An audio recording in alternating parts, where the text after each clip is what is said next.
내 주 하나님 넓고 큰 은혜는 저 큰 바다보다 깊다. 너 곧 닷줄을 끌러 깊은 데로 저 한가운데 가보라. 언덕을 떠나서 창파에 배 띄워 내 주 예수 은혜의 바다로 내 맘껏 져가라.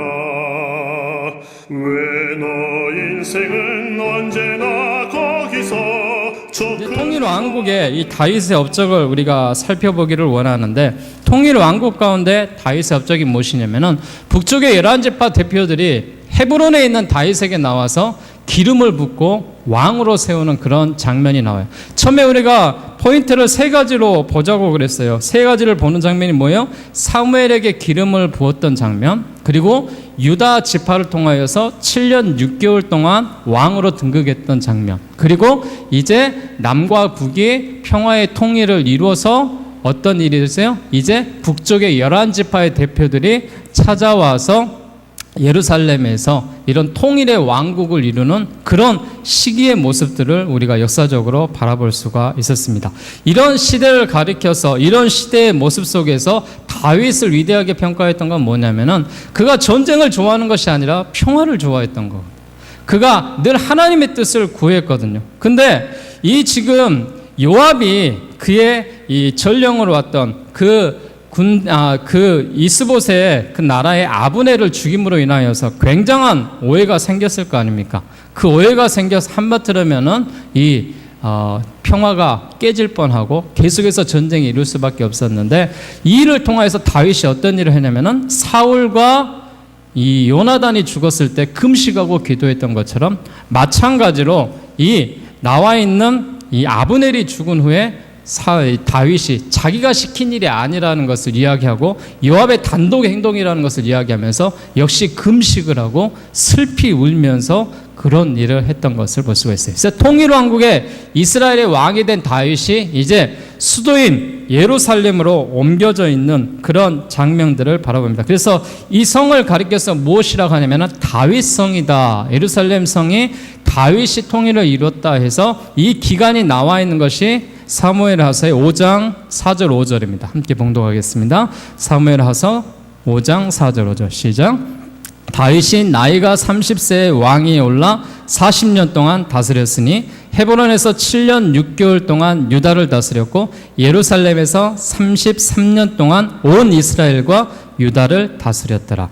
다윗의 통치 기간이 여기서 딱 함축되어서 나오죠. 이 다윗의 나이가 30세 왕위에 올라서 40년 동안 다스렸다라는 것을 여기 근거 속에서 나올 수가 있었습니다. 다윗은 늘 하나님을 향한 꿈을 갖고 있었어요. 다윗은 늘 하나님을 향해서 그가 바라고 소망하는 그런 놀라운 그런 일들을 하기를 원했어요. 그래서 다윗이 왕위에 통일 왕국이 딱 되고 나서요, 제일 먼저 뭘 하려고 했을까요? 뭘 했을 것 같아요, 다윗이? 성경을 읽어보시면 대충 짐작이 갈 건데, 그 다음 이야기가 뭐냐면 법궤를 옮기는 일을 했습니다. 법궤를 옮기는 일을 했어요. 지금 법궤가 어디에 가 있는 거예요? 법궤가 지금 어디에 가 있어요? 법궤가 우리가 앞에서 사무엘상에서부터 이 계속해서 전쟁을 이루면서 그 법궤를 이제 블레셋에게 뺏기잖아요. 그래서 블레셋에 대한 수없이 많은 저주가 임하잖아요. 그래서 그 법궤가 어디로 가냐면 오베드에돔의 집에 가 있는 그런 모습이잖아요. 근데 이 다윗이 법궤, 하나님의 임재를 상징하는 이 언약궤를 바로 이 이스라엘로 가지고 와야 되거든요. 유다로 가지고 와야 되거든요.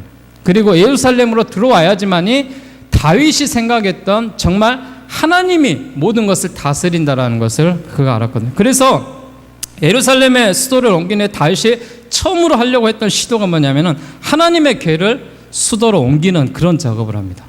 그런데 하나님의 궤를 옮기는 방법은 하나님의 뜻대로 하는 거예요. 그래서 우리가요, 성전을 우리가 지어가지고 성전을 옮기는 일은 누구의 뜻대로 해야 돼요? 하나님의 뜻대로 해야 되는 거예요. 인간적인 생각이 들어가면 안 돼요. 예를 들면은 우리 양동의 지역이 갑자기 이쪽이 밑에 석유가 터져. 예. 그래서 땅값이 올라갔어요. 그런다고 해서 여러분 이 자리를 팔고 마음대로 옮기시면 안 돼요. 하나님의 뜻 가운데 허락을 하셔야지만이 옮길 수가 있는 거예요. 자, 보세요. 하나님의 길을 옮기는 그 계획이 어떤 계획을 했냐면은 하나님의 언약궤, 여러분 그림 보셨죠? 조그만해요. 그 언약궤를 옮기는데 군사 3만 명을 보내. 아, 대단하죠? 예, 언약궤를 옮기는데. 그리고 좋은 수레를 끌고 가려고 그가 이렇게 보냅니다. 그런데 문제가, 어떤 문제가 생겼냐면 여기서 문제가 생겼어요. 이제 언약궤를 싣고 옮기는 과정에서 법궤가 흔들렸어요. 흔들렸는데 우사가 흔들리는 그 법궤를 잡았거든요. 잡자마자 어떤 일이 벌어졌냐면은 이 우사가 죽어버립니다. 우사가 죽어버려요. 야, 어떻게 해서 우사가 그 군사 3만 명을 이끌고 좋은 수레를 이끌고, 그것도 법궤가 떨어질 것이 무서워서 잡았는데 그 만짐으로 인하여서 죽임을 당합니다. 그걸로 인하여서 다윗이 깨달아요. 아, 하나님의 법궤는 아무나 옮기는 것이 아니구나. 이것을 깨달아요. 그러면서 그가 과거의 역사적인 그 사건으로 돌아가 봅니다. 아, 법궤를 누가 옮겨야 되지? 어떤 방법으로 옮겨야 되지? 방법이 틀렸을까? 그러면서 이제 그가 역사적인 사건들을 다시 기록하는 것을 그 전으로 올라갑니다. 자, 민수기 4장으로 한번 가보십시오. 우리가 함께 통독했던 성경 200페이지입니다. 민수기 4장에 보면은 법궤를 옮기는 방법이 나와 있습니다. 자, 200페이지 시작. 진영을 떠날 때에 아론과 그의 아들이 성소와 성소의 모든 기구 덮는 일을 마치거든 고앗 자손들이 와서 맬 것이니라. 그러나 성물은 만지지 말라. 그들이 죽으리라. 횡망 물건 중에서 그것들은 고앗 자손이 맬 것이니라. 누가 매야 돼요? 고앗 자손이 매야 돼요. 레위 지파의 고앗 자손만이 법궤를 옮길 수 있는 권한을 주신 거예요. 그 외 사람이 만졌을 때는 죽임을 당하고. 그래서 우사가 지금 죽은 거예요. 왜요? 레위 지파가 아니거든요. 고앗 자손이 아니거든요. 그걸로 인하여서 이제 다윗이 깨달음을 갖습니다. 아, 이런 방법으로 옮길 수가 없구나. 그래서 3개월 동안 이제 그가 기다립니다. 석 달 후에 다시 한번 이제 고앗 자손들을 보내기 시작해요. 고앗 자손을 보내서 법궤를 옮기는데 얼마나 조심스러웠겠어요. 얼마나 불안했겠어요. 왜냐하면 그의 군사 3만 명을 보냈고 좋은 수레를 보냈음에도 하나님이 허락하지 않으셨거든요. 그래서 다윗이 굉장히 조심스럽게 그 고앗 자손을 보내고 나서 그가 했던 일이 있습니다. 무엇을 해보냐면은 이 다윗의 그런 궤를 옮기고 나서 6걸음을 뛰어봅니다. 자, 성경 우리 본문으로 돌아가 봅시다. 사무엘서 6장 13절 14절 말씀입니다. 자, 시작. 여호와의 궤를 맨 사람들이 6걸음을 가매 다윗이 소와 살찐 송아지로 제사를 드리고 다윗이 여호와 앞에서 힘을 다하여 춤을 추는데 그때 다윗이 배 에봇을 입었더라. 놀라운 일이 벌어졌어요. 6걸음을 뛰었는데 안 죽었어요. 하나님이 허락하시는 거예요. 그걸로 인하여서 다윗이 얼마나 기뻤겠어요. 얼마나 그 언약궤를 옮기고 싶었으면 군사 3만 명을 보내고 그의 장수들을 보냈음에도 불구하고 하나님이 허락하지 않으셨는데 고앗 자손을 보내고 조심스럽게 발을 6걸음을 뛰어보니까 어때요? 아무 일이 일어나지 않아요. 그걸로 인해서 다윗이 이제 춤을 추기 시작합니다. 드디어 하나님이 허락하셨다는 거예요. 드디어 하나님이 이 성전을 옮기는 걸 허락하셨다라는 거예요. 그 하나님의 임재의 자리가 이스라엘로 들어왔다라는 거예요. 이방에 있던 하나님의 그 모습이 하나님의 전 안에 들어온 거예요. 그걸로 인하여서 하나님 앞에 기뻐 춤을 춥니다. 기뻐 춤을 추면서 그가 옷자락이 다 이렇게 떨어져 버리고 벗겨져 버리고 그런 환상적인 모습들을 보는데도 그는 아무런 상관이 하지 않습니다. 왜요? 온전히 하나님께서 그 다윗에게 이러한 일들을 허락하시는 그 기쁨이 넘쳤기 때문에 그렇습니다. 근데 그의 아내 누구예요? 사울의 딸인 미갈이라는 여자가 있어요. 미갈이라는 여자가 이 모습을 보고 어떻게 생각했냐면은 야, 참 경망스럽다. 어떻게 왕이 저렇게 빨가 벗겨질 정도로 창피한 줄도 모르고 춤을 추고 있냐. 참 왕으로서 그렇게 할 수가 있느냐. 그런 이야기를 했어요. 그러자 하나님께서 사울의 딸 미갈에게 저주를 하십니다. 어떤 저주를 하셔요? 자식이 없도록 그렇게 하십니다. 그 나와 있는 성경 6장 23절 나왔네요. 그러므로 사울의 땅 미갈이 죽는 날까지 그에게 자식이 없었더라. 다윗을 경멸했거든요. 다윗을 경멸했다는 건 뭐예요?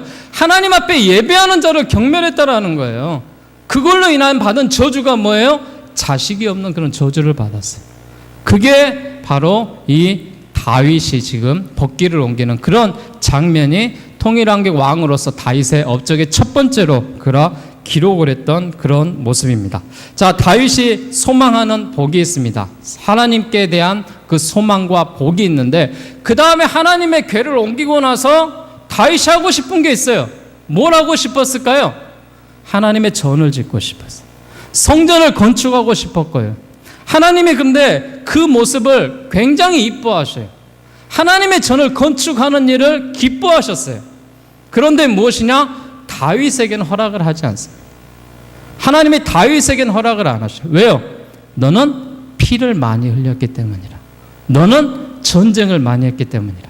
너는 죄를 많이 지었기 때문이라. 하나님이 허락을 하시지 않는다고. 그런데 하나님께서 이 마음을 갖는 다윗을 축복하시고 좋아하시는 그런 모습으로 우리가 볼 수가 있습니다. 성경에 나와 있는 그 말씀 속에서 하나님의 영원한 언약의 약속을 주시는데 7장 11절부터 조금 길지만 17절까지 우리 한번 봉독합니다. 7장 11절입니다. 시작. 전에 내가 사사에게 명령하여 내 백성 이스라엘을 다스리던 때와 같이 아니하게 하고 너를 모든 원수에게서 벗어나 편히 쉬게 하리라.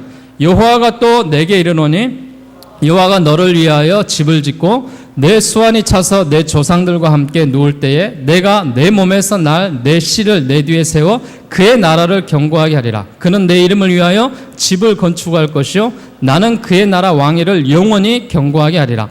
나는 그에게 아버지가 되고 그는 내게 아들이 되리니 그가 만일 죄를 보면은 내가 사람의 매와 인생의 채찍으로 징계하려니와 내가 내 앞에서 물러나게 한 사울에게서 내 은총을 빼앗은 것처럼 그에게서 빼앗는지 아니하리라. 내 집과 내 나라가 내 앞에서 영원히 보존되고 내 왕위가 영원히 견고하게 하리라 하셨다 하라. 나단이 이 모든 말씀들과 이 모든 계시대로 다윗에게 말하니라. 바로 하나님께서 이 나단 선지자를 통하여서 약속에 대한 말씀을 주십니다. 그걸로 인하여서 이 약속의 말씀을 받고 다윗이 기도하는 장면이 29절에 나오는데요. 어떻게 기도합니까? 이제 청하건대 종의 집에 복을 주옵소서. 영원히 있게 하옵소서. 주 여호와께서 말씀하셨사오니 주의 종의 집이 영원히 복을 받게 하옵소서.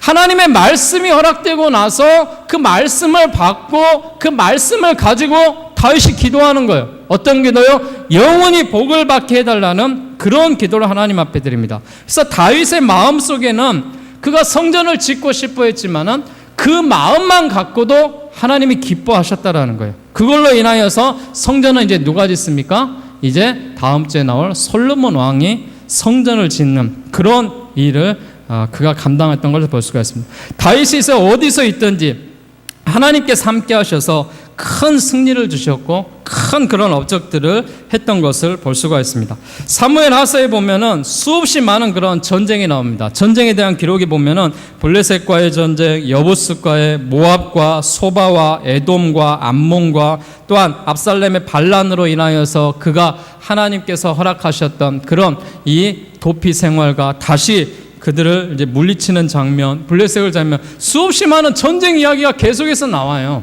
그 내용의 이야기는 그렇게 중요하지 않습니다. 그러니까 여러분 그 내용의 이야기들은 전쟁을 참 많이 했다, 피를 참 많이 흘렸구나, 이렇게 여러분들이 이해를 하시면 됩니다.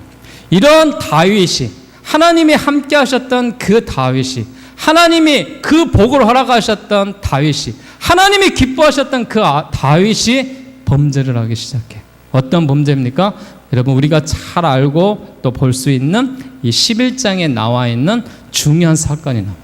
바로 다윗이 그의 장군 우리아의 아내 밧세바를 범한 사건이 나옵니다.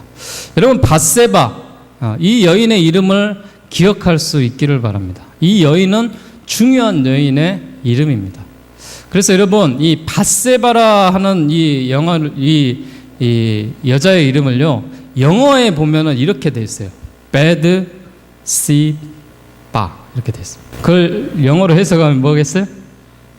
bad 목욕하는 그 여인을 보다.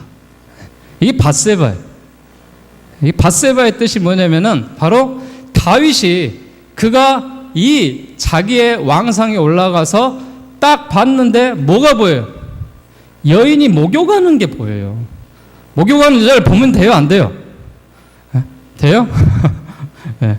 근데 이 다윗이 왕상에 올라가는데 누가 보이냐면은 밧세바가 목욕하고 있는 것을 보여요. 목욕하는 그 여인을 보는데 너무 아름다운 거예요. 너무 보기가 좋은 거예요. 그러자 어때요? 다윗이 신하들을 보냅니다.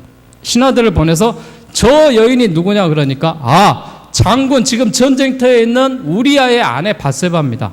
그를 데려오라. 그가 도저히 그의 아름다움을 보고 그냥 넘어질 수가 없습니다. 그걸로 인하여서 그가 어떤 일을 합니까? 한 여인의 목욕하는 그 모습을 보고 그의 다윗의 청년들을 보내서 그 여인과 동침을 해버립니다. 그런데 그 여인이 어떻게 돼요? 임신을 해. 임신을 해. 그걸로 인하여서 다윗이 어떻게 해요? 완전 범죄를 저질렀으면 좋았을 건데 그 밧세바 여인이 한번 취했는데 임신을 해버려. 그런데 이제 우리아가 전쟁터에서 들어온다는 소식을 듣거든요. 다윗이 참 양심이 찔리겠어요? 안 찔리겠어요? 찔려요. 그러자 다윗이 처음부터 우리아를 죽이려고 한 거 아니에요. 우리아가 이렇게 들어오자 어떤 일을 했냐면은 그에게 잔치상을 잘 차려주라고 했어요. 그리고 나서 그에게 어디로 유도를 하냐면은 그의 아내 밧세바에게 유도해요. 왜요? 동침을 하나 안 하나 보려고. 그건 뭐냐면 다윗이 우리아는 어차피 아내와 동침을 하면 또 전쟁터로 가야 되잖아요. 그래서 우리아가 바로 아내 밧세바와 동침을 해서 임신을 했다라고 꾸미고 위장을 하고 싶어서 그걸 보내요. 근데 우리아가 들어가요, 안 들어가요? 집에 안 들어가요. 참 나쁜 이 장수인지 좋은 장수인지 모르겠는데 오랜만에 왔는데 왜 집에 안 가? 집에 좀 가지.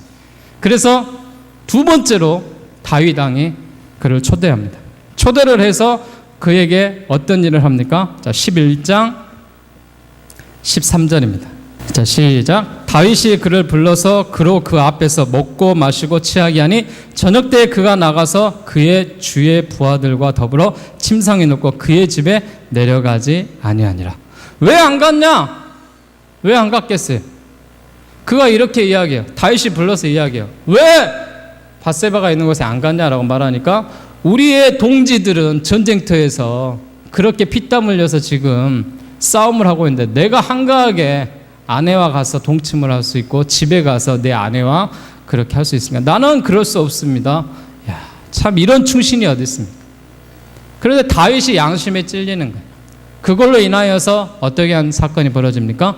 바로 이제 이 우리아를 그 장수에게 시켜서 전쟁터에 맨 앞에 가게 하고 그를 도와주지 말라고 해버려요. 그래서 그가 죽게끔 만들어버린 그런 사건이 나와요. 자, 여러분 11장 말씀을요. 자, 한번 쫙 펴놓고요. 잘 보세요. 제가 지금부터 읽은 말씀들 하나씩 체크하면서 보십시오. 자, 11장 1절에 보면은요. 온 이스라엘 군대를 보내니 이렇게 돼 있어요. 자, 그리고 나서 3절에 보면은 다윗 사람을 보내. 그리고 4절에 보면은 다윗을 정령을 보내요. 5절에 보면은 임신함에 사람을 보내. 다윗이 요압에게 기별하여 6절에 우리아를 내게 보내라. 그리고 다윗에게 보내니. 그리고 10절 말씀에 쭉 내려가서요. 이르되 내가 갔다가 돌아올 것이 아니냐 어찌하여 내 집에 내려가지 아니하였느냐 하니 그렇게 하고 12절에 우리아에게 이르되 오늘 또 여기 있으라 내일은 내가 너를 보내리라. 그리고 14절에 보면은 아침이 되매 다윗이 편지를 써서 우리아의 손에 들려 요압에게 보내니 18절에 보면은요 요압이 사람들을 보내 그 전쟁의 모든 일을 다윗에게 보고할세. 그리고 나서 22절 전령이 가서 다윗에게 이르러 요압이 그를 보낸 모든 일을 다윗에게 아뢰되. 그리고 마지막 27절에 그 장례를 마침에 다윗이 사람을 보내 그를 왕궁으로 데려오니 그의 아내가 되고 그에게 아들을 낳으리니 다윗이 행한 그 일이 여호와 보이시기에 악하였더라. 11장에 보내고 또 보내고 또 시키고 보낸 장면이 계속 나와요. 그런데 제가 왜 11장을 여러분 읽으라고 했냐면은 보내는 그 명령을 다 누가 하고 있어요? 다 다윗이 하고 있어요. 다윗이 사람을 보내고 그를 취하고 그를 전쟁터로 보내고 죽이기를 명하고 그의 아내를 데리고 오고 그의 아내가 그 장수가 죽음으로 인하여서 그 자기 아내까지 보내는 수없이 많은 보내는 장면이 나오는데 이 보내는 장면을 누가 하고 있냐면 다윗이 하고 있어요. 하나님이 개입하신 장면이 하나도 없어요. 다윗이 지금 앞에 10장까지 무엇을 위해 기뻐했어요? 언약궤를 옮기는 것을 기뻐했고 그가 기뻐하는 것은 성전을 짓길, 그것은 바로 하나님과 동행하는 걸 기뻐했다는 말이에요. 그런데 다윗이 그가 눈이 어두워지고 그가 죄악이 들어오자 이런 일을 하는 거예요. 그러자 여기에서 저주가 끝나지 않습니다. 이 저주가 끝나지 않고 계속해서 어떤 장면이 나오냐면 12장에 가보세요. 나단 선지자가 책망하는 장면이 그대로 나와요. 어떤 책망을 합니까? 어떻게 그런 일을 할 수가 있어요? 왕이시여. 내가 예를 들어서 한번 이야기를 해봅시다. 당신이라고 말 표현을 안 해요. 그러면서 12장 2절에 부한 사람이 양과 소가 있어요. 3절에 가난한 사람이 아무것도 없어요. 그에게는 작은 암양 새끼 한 마리만 있을 뿐이에요. 그 부한 사람은 양과 소가 많아요. 그는 언제라도 그가 취할 수가 있어요. 그런데 어떤 행인이 그 부자에게 오매 부자가 자기가 가서 그 가난한 사람의 한 마리의 그 암양을 취해버렸어요. 이 사람을 어떻게 해야 될까요? 다윗이 뭐라고 합니까? 5절에 마땅히 죽을지니라. 그러자 나단이 뭐래요? 바로 당신입니다. 당신이 이런 일을 지금 범하고 있어요. 그러자 다윗이 위대한 건 여기서 나와요. 사울 안 같으면 나단의 목을 쳤을 거예요. 그런데 다윗이 어떤 장면이 나옵니까? 다윗이 나단에게 이르면서 이르기를 13절입니다. 다윗이 나단에게 이르되 내가 여호와께 죄를 범하였노라 하며 나단이 다윗에게 말하되 여호와께서 당신의 죄를 사하셨나이다. 당신이 죽지 아니하리라. 자기가 죽겠다라고 이야기했거든요. 그런데 회개함으로 인하여 하나님이 죽이지 않는 그런 모습이 나오는 거예요. 여러분 아무리 죽을 죄를 졌어도 하나님 앞에 회개하면 용서를 받는 거예요. 하나님 앞에 용서함을 받는 그 모습이 그걸로 인하여서 그가 낳은 아들 밧세바에게 낳은 그 아들이 어떻게 해요? 그가 죽는 것을 볼 수가 있습니다. 자, 이것이 첫 사건이 나오고요. 이걸로 인하여서 이제 계속해서 다윗의 일가가 몰락하기 시작해요. 어떤 일이 벌어져요? 그의 첫째 아들 암몬, 배다른 누이 그의 다말을 욕보이는 그런 장면이 나와요. 그 욕보였다는 말이 무엇이냐면은 바로 자신의 누나인데 그 배다른 누이 다말을 강간해버려요. 이걸로 인하여서 압살론이 눈이 뒤집혀요. 왜요? 이 암몬과 지금 다말과 압살롬은 배가 다른 형제예요. 그런데 압살롬과 다말은 배가 같은 형제인가 봐요. 그래서 그 압살롬이 자신의 누나 암몬을 강간한 것을 보고 그가 독을 품습니다. 독을 품어가지고 2년을 기다려요. 2년을 기다리고 나서 압살롬이 암몬을 죽여버립니다. 그걸로 인하여서 지금 압살롬과 다윗의 관계가 그걸로 멀어지는 거예요. 그걸로 인하여서 압살롬이 어떤 일을 하냐면은 쿠데타를 일으키는 거예요. 쿠데타를. 아들이 아버지를 죽이려고 하고 그 나라를 빼앗으려는 그런 쿠데타가 계속해서 벌어지고 압살롬의 그 반역으로 해서 다윗이 도피를 시작하고 압살롬이 끝내는 죽는 그런 장면이 나옵니다. 여기서 끝나지 않아요. 하나만 더 이야기하고 마무리하겠습니다. 자, 우리 성경 말씀 뒤쪽으로 가서요. 다윗이 24장 가봅시다. 마지막으로 가볼까요? 24장에 하지 말아야 될 일을 또 하나 해요. 어떤 일을 하냐면은 다윗이 하나님이 허락하지 말라는 거 하지 말아야 돼. 여러분 우리가 분명히 아셔야 돼요. 하나님이 허락하지 않으면 하지 말아야 돼요. 우리가 아무리 좋은 일이라고 생각해도 하시면 안 돼. 지금 다윗이 실수가 뭐냐면은 인구조사를 합니다. 인구조사를 하는데 하나님이 기뻐하지 않으신 거예요. 이 인구조사에 뭐냐면은 병력을 조사하기 시작한 거예요. 그 병력을 조사하는 것이 뭐 때문에 그러냐면은 내가 왕으로 인하여서 내 장수가 이만큼 있고 내가 이 나라를 이만큼 부강하겠다라는 자만심을 키우는 거예요. 그걸로 인하여서 하나님이 기뻐하셔요? 기뻐하지 않으셔요. 근데 이 일을 어떻게 해서 시작을 하게 됐냐면은 역대상 21장 가보세요. 역대상은 지금 사무엘 상하서, 열왕기 상하서의 그 역사적인 기록을 지금 기록하고 있습니다. 그러니까 역대상은 내용이 반복되는 내용이에요. 이 역사적인 과거의 사건을 가지고 지금 역대기가 기록되어 있는데 역대기 21장 1절 말씀해 보세요. 이 말씀이 다윗의 인구조사에 나오면서 정확하게 나와요. 여기에 뭐라고 되어 있습니까? 자, 641배 시작. 사탄이 일어나 이스라엘을 대적하고 다윗을 충동하여 이스라엘을 계수하게 하니라. 사단이 충동질을 한 거예요. 여러분, 누구를요? 하나님의 사람 다윗을요, 하나님의 사람 베드로를요, 하나님의 사람 성도를요, 하나님께서 허락하시지 않으셨는데 사단이 이런 일을 시킨 거예요. 그걸로 인하여서 그가 인구조사를 하고 나서 하나님 앞에 저주를 받습니다. 오늘 본문에 나와서 마지막 장면이 나오죠. 어떤 장면이 나와요? 24장 15절 말씀 저희들이 봉독을 하고요, 우리 다윗의 말씀을 정리하도록 하겠습니다. 자, 시작. 이에 여호와께서 그 아침부터 정하신 때에 전염병을 이스라엘에게 내리시니 단에서부터 부엘세바까지 백성의 죽은 자가 7만 명이었더라. 이 일로 인하여서 백성 7만 명이 전염병으로 죽어버리는 거예요. 그런데 하나님이 다윗을 위대왕으로 세우는 장면은 마지막 열왕기상 이제 전에 25절 사무엘하 마지막 장 25절, 24장 25절에 보면 그곳에 여호와를 위하여 제단을 쌓고 번제와 화목제를 드렸더니 이에 여호와께서 그 땅을 위한 기도를 들으시매 이스라엘에게 내리는 재앙이 그쳤더라. 하나님 앞에 예배를 드리고 나서 회복이 된 겁니다. 자, 결론적으로 말씀드립니다. 여러분, 하나님이 높이시면은요, 다윗이 어떻게 했어요? 하나님의 전을 세우려고 했어요. 기뻐하면서 춤을 췄어요. 많은 사람들이 흉을 받지만은, 그의 아내까지도 흉을 받지만은 너무나도 행복하고 좋았어요. 풍요를 느꼈어요. 근데 여러분, 깨달아야 돼요. 바로 하나님이 높이실 때는 깨어 있어야 돼요. 깨어서 기도하고 깨어서 우리가 더 나아가야 됩니다. 자, 반대로 하나님이 낮추실 때가 있어요. 그때는 어떻게 해야 됩니까? 회개하고 기도해야 돼요. 다윗이 회개하고 기도했기 때문에 하나님이 어떻게 하셨어요? 용서하셨어요. 살인죄도 용서하셨고 인구조사도 용서하셨고 그의 압살롬이 반역을 해서 그의 아들이 죽음에도 불구하고 다시 회복됨으로 인하여서 그의 밧세바로 인하여서 하나님께서 그 여인을 제가 생각하라고 했는데 바로 밧세바의 아들이 다음 주에 등장할 솔로몬이에요.